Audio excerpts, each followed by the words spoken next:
Hello, this is Monique from the Caldwell Public Library with another recording of our Sherlock Holmes story by Sir Arthur Conan Doyle.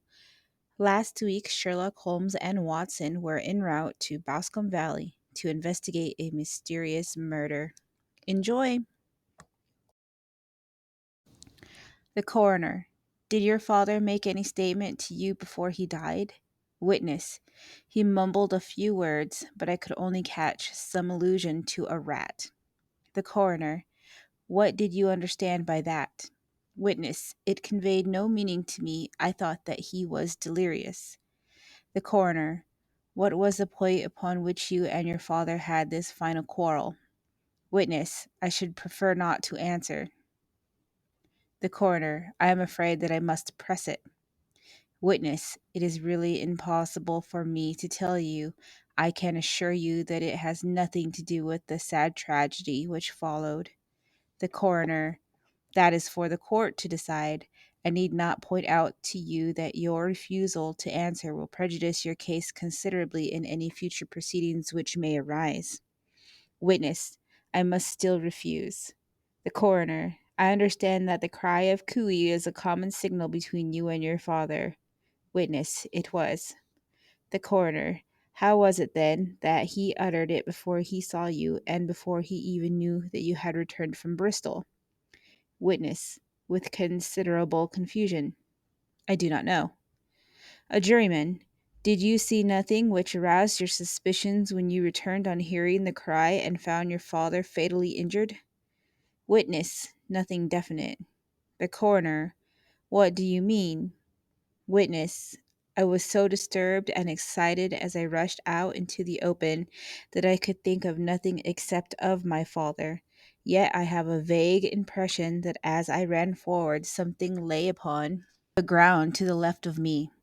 It seemed to me to be something gray in color, a coat of some sort, or a plaid, perhaps. When I rose from my father, I looked round for it, but it was gone. Do you mean that it disappeared before you went for help? Yes, it was gone. You cannot say what it was? No, I had a feeling something was there. How far from the body? A dozen yards or so. And how far from the edge of the wood? About the same. Then if it was removed, it was while you were within a dozen yards of it?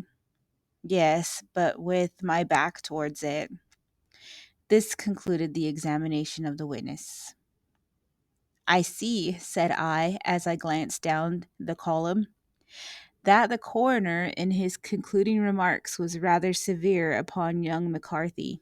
He calls attention, and with reason, to the discrepancy about his father having signaled to him before seeing him, also to his refusal to give details of his conversation with his father, and his singular account of his father's dying words. They are all, as he remarks, very much against the sun. Holmes laughed softly to himself and stretched himself out upon the cushioned seat. Both you and the coroner have been at some pains, said he, to single out the very strongest points in the young man's favor.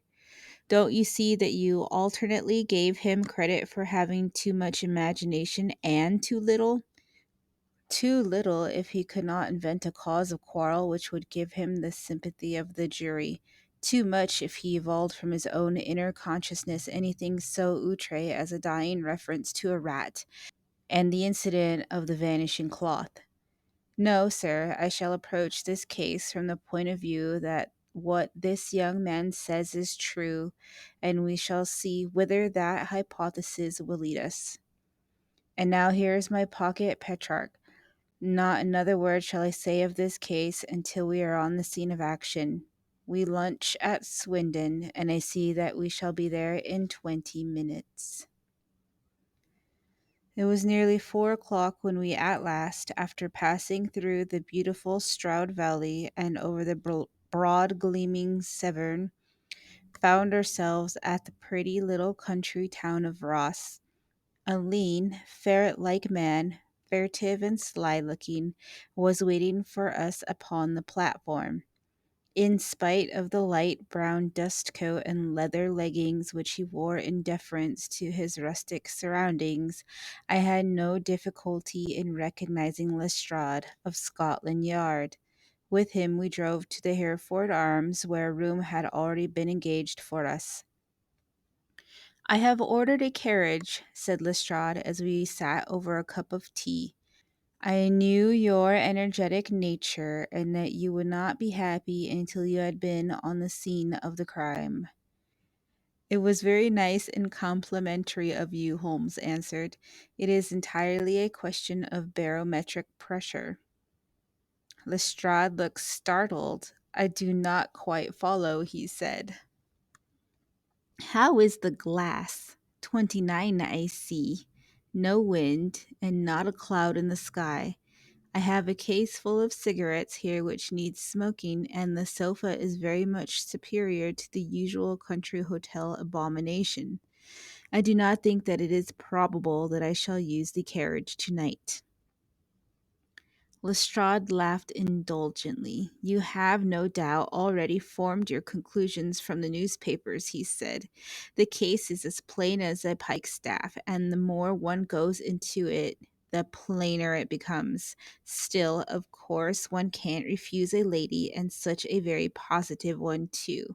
She has heard of you and would have your opinion, though I repeatedly told her that there was nothing which you could do which I had not already done. Why, bless my soul, here is her carriage at the door." He had hardly spoken before there rushed into the room one of the most lovely young women that I have ever seen in my life. Her violet eyes shining, her lips parted, a pink flush upon her cheeks, and all thought of her natural reserve lost in her overpowering excitement and concern.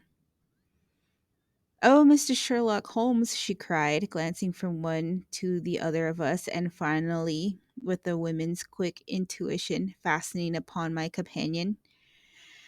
"I am so glad that you have come. I have driven down to tell you so. I know that James didn't do it. I know it, and I want you to start upon your work knowing it too. Never let yourself doubt upon that point. We have known each other since we were little children, and I know his faults as no one else does, but he is too tender-hearted to hurt a fly. Such a charge is absurd to anyone who really knows him." "I hope we may clear him, Miss Turner," said Sherlock Holmes. "You may rely upon my doing all that I can." "But you have read the evidence. You have formed some conclusion. Do you not see some loophole, some flaw? Do you not yourself think that he is innocent?" "I think that it is very probable." "There now," she cried, throwing back her head and looking defiantly at Lestrade. "You hear, he gives me hopes." Lestrade shrugged his shoulders. "I am afraid that my colleague has been a little quick in forming his conclusions," he said. "But he is right. Oh, I know that he is right. James never did it. And about his quarrel with his father, I am sure that the reason why he would not speak about it to the coroner was because I was concerned in it." "In what way?" asked Holmes.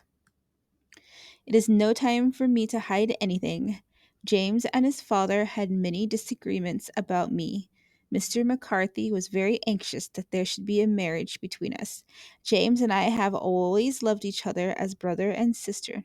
But of course he is young and he has seen very little of life yet, and well, he naturally did not wish to do anything like that yet. So there were quarrels, and this, I am sure, was one of them." "And your father?" asked Holmes. "Was he in favor of such a union?" "No, he was averse to it also. No one but Mr. McCarthy was in favor of it." A quick blush passed over her fresh young face as Holmes shot one of his keen, questioning glances at her. "Thank you for this information," said he. "May I see your father if I call tomorrow?" "I am afraid the doctor won't allow it." "The doctor?"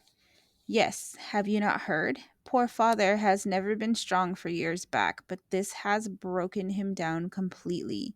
He has taken to his bed, and Dr. Willows says that he is a wreck and that his nervous system is shattered. Mr. McCarthy was the only man alive who had known Dad in the old days in Victoria.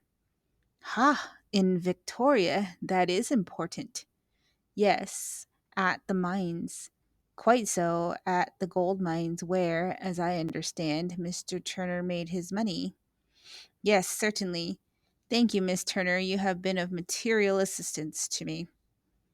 You will tell me if you have any news tomorrow. No doubt you will go to the prison to see James. Oh, if you do, Mr. Holmes, do tell him that I know him to be innocent. I will, Miss Turner. I must go home now, for Dad is very ill, and he misses me so if I leave him. Goodbye, and God help you in your undertaking. She hurried from the room as impulsively as she had entered, and we heard the wheels of her carriage rattle off down the street. I am ashamed of you, Holmes, said Lestrade with dignity after a few minutes' silence. Why should you raise up hopes which you are bound to disappoint? I am not over tender of heart, but I call it cruel. I think that I see my way to clearing James McCarthy, said Holmes. Have you an order to see him in prison? Yes, but only for you and me. Then I shall reconsider my resolution about going out. We have still time to take a train to Hereford and see him tonight. Ample. Then let us do so. Watson, I fear that you will find it very slow, but I shall only be away a couple of hours. I walked down to the station with them and then wandered through the streets of the little town, finally returning to the hotel where I lay upon the sofa and tried to interest myself in a yellow backed novel.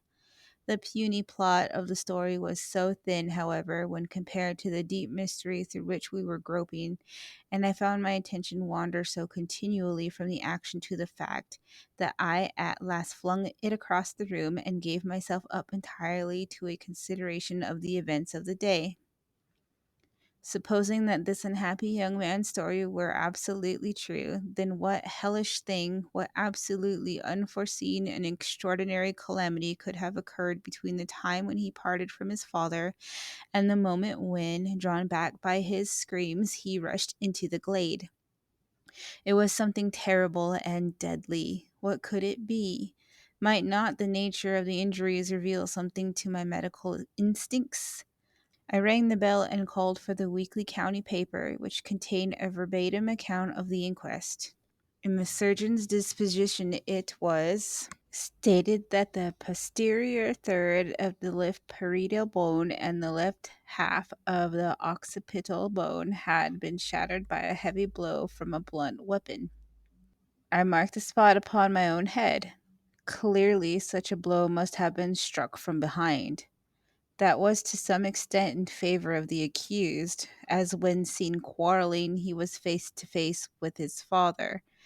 Still, it did not go for very much, for the older man might have turned his back before the blow fell.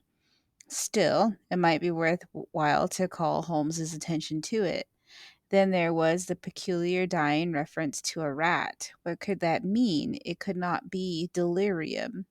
A man dying from a sudden blow does not commonly become delirious. No, it was more likely to be an attempt to explain how he met his fate.